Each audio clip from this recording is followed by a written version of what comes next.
बोलाउँदाखेरि भन्थिन् काले काले मलाई उनले बोलाउँदाखेरि भन्थिन् काले काले थरुनी नै ल्याएस भन्थे मेरा फेरि बाले थरुनी नै ल्याएस भन्थे मेरा फेरि बाले थरुनी नै ल्याएस भन्थे मेरा फेरि बाले थरुनी नै ल्याएस भन्थे मेरा फेरि बाले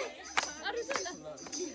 यो घरमा हेर्दाखेरि कति ठुलो आँगन यो घरमा हेर्दाखेरि कति ठुलो आँगन यो घरमा हेर्दाखेरि कति ठुलो आँगन यो घरमा हेर्दाखेरि कति ठुलो आँगन आमा हिचिन् मेरी अहिले केटी किन मागन आमा हिचिन् मेरी केटी किन मागन आमा हिचिन् मेरी अहिले केटी किन मागन आमा हिचिन् मेरी केटी किन मागन